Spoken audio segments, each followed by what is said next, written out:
Welcome to Module 3 of the ЭСКАТО online learning course on BPA for trade facilitation. The objective of this module is firstly to propose a step-by-step project management concept as an approach to systematically manage and conduct a BPA project. Then, the very first step for starting any BPA project, so-called setting the scope, will be elaborated in this module. Some tips and techniques on how to define the BPA project scope will be articulated. So, let us start by discussing a systematic approach on how to conduct a BPA project. Firstly, it is recommended that BPA should be approached and managed as a project. This means that a basic project management concept shall be adopted for the successful implementation of the project. Here we propose a step-by-step approach splitting into three main phases for managing and conducting a business process analysis project.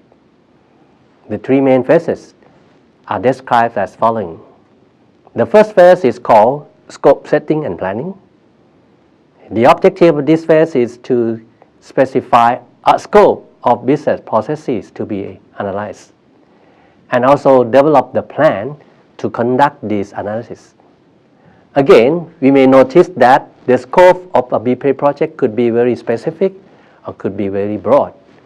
For an example, a specific BPA project scope could cover the whole export processes of a specified product through the major mode of transportation normally used for that product. However, whatever the scope of interest could be, the scope should be precisely defined and as clear as possible. The second phase is data collection and process documentation. The purpose of this phase is to acquire information about the processes and their attributes, capture and document a sequence of steps in actual practices, and their attributes could include who involved or who are the stakeholders or actors participating in those business processes, procedures and documentations that are required as input to and output from each process, related laws, rules and regulations governing those business processes. Then, the third phase of this BPA project management is called process analysis and improvement recommendations. Within this phase, it is to analyze the as-is or existing business processes that we capture from phase number 2 and try to identify any bottlenecks or any redundancies in procedurals and documentary requirements. Examine what causes them and also examine any quantitative indicators that we do collect, such as the number of steps, time, cost required to fulfill those business processes. And then we should be in a better position to propose the improvement recommendations that could reduce delays or eliminate any bottleneck, and also we should prioritize those improvement measures or improvement actions also. So there are 6 main steps within these 3 phases. Again, they are shown in this figure. So if we ask who are normally involved with a business process analysis project, notice that there are at least 4 actors involving within a BPA project. Firstly, the project sponsor or the project owner. This project owner is not just the individual or organization that has granted and supported resources for conducting this BPA project, but he or she should possess also an adequate high-level authority to take ownership of the BPA study outcome. With the right authority, the findings and improvement recommendations at the end of this BPA project should be formally considered, pushed, and escalated for actual implementation. Secondly, the project manager is the one who manages and controls the overall BPA project until its completion. Thirdly, the process analyst. This is the one who is in charge of business process capturing, modeling, and analysis. Fourthly, the business domain experts, or those individuals who are knowledgeable about the process under investigation. So, what should be the work products, or what should be the deliverables of the BPA project? The following table shows recommended work products or deliverables in all 6 steps of these 3 phases of the BPA project.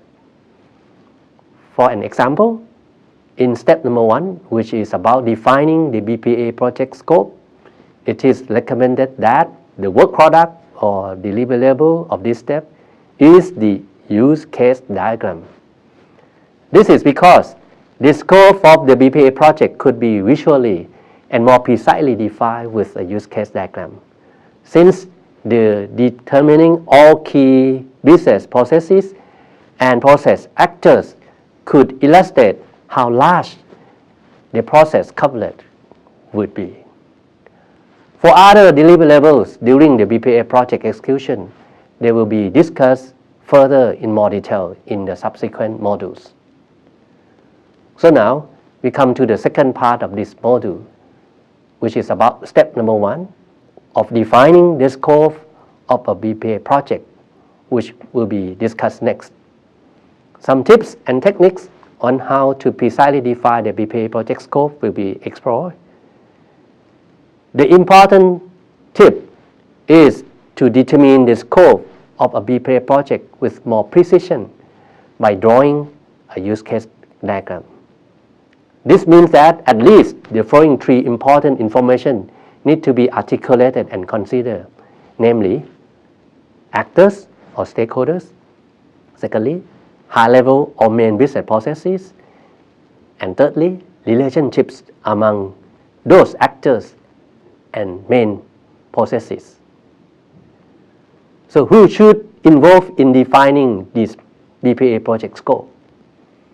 To define the project scope, normally the project sponsor and the project manager need to discuss and agree on the scope with the support from business domain experts who are knowledgeable about the business domain of interest. Criteria and rationale for defining the BPA project scope are very much depending on at least the following criteria.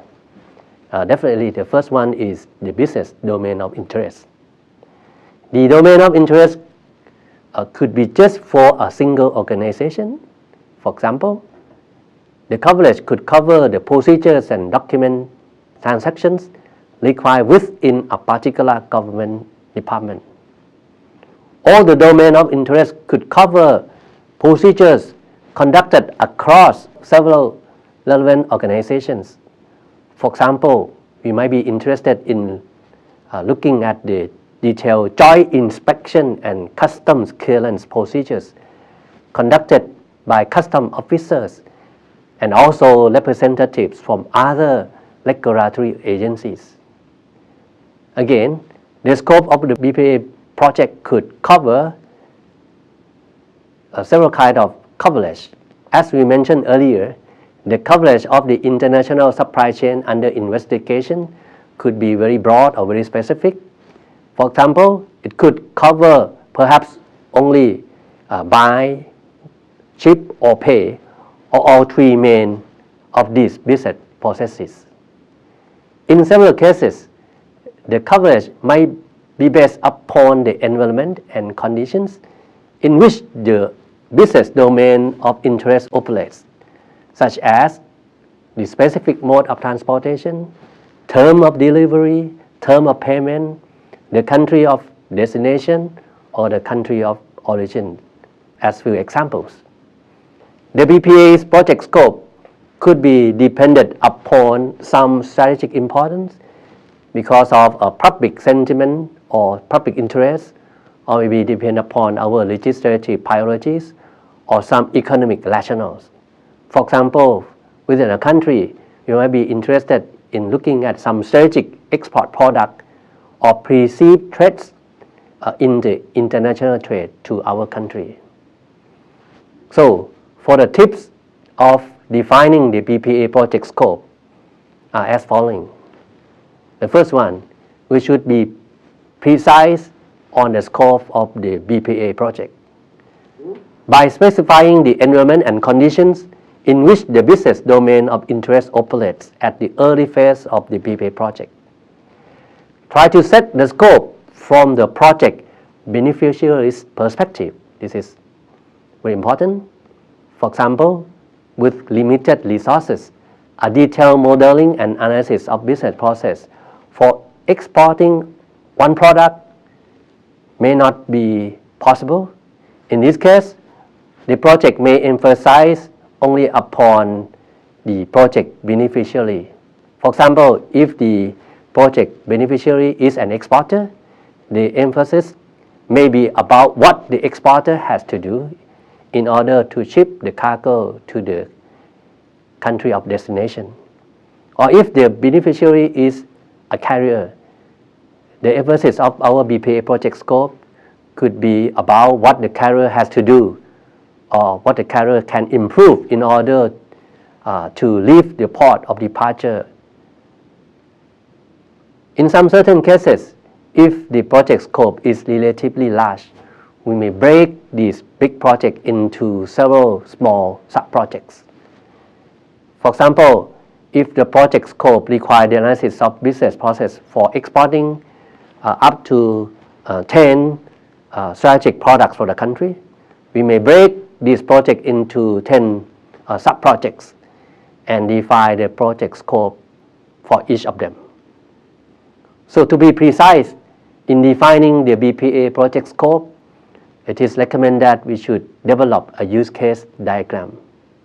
So based on the outcome of the initial desk research, we should try to identify key business processes and name each one of them with a descriptive verb phrase. We try to identify stakeholders and actors participating in those business processes, and also identify relationships between stakeholders and those key business processes. Let us look at another example of a BPA project scope. The use case diagram as shown provides a more precise scope of a BPA project since it captures all stakeholders and main procedures that involve in the scope of the analysis. Each and all of these use cases and actors must be further explored, captured, interviewed, and visited to obtain more detailed verification and validation. So in summary, this module introduced to you an overall step-by-step approach for managing a BPA project. And three main phases are proposed for systematically managing the BPA project. One of the very first steps of any BPA project is a scope setting. And we emphasize that some justifications on the selected scope of the business process analysis study must be articulated, proposed, and agreed by the project sponsor. For example, 1 or 2 strategic export products of the country, or 4 strategic import products, or for a major trade and transport corridor of the country could be some of the rationale for defining the scope of the BPA project. Or even some complicated procedures, something like custom clearance with some certain permits and or special inspection involving with several regulatory agencies can be a reason for BPA project scope setting. Developing a use case diagram is a way to be more precise about the BPA project scope, since it helps the BPA project team to concentrate on the basic information, including the list of all key stakeholders and all high-level business processes.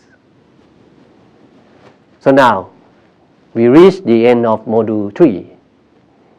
In the next step, after the project scope concluded, the planning step will be discussed in the following module. So thank you for your kind attention. Have a good day and hope to see you again in the next module.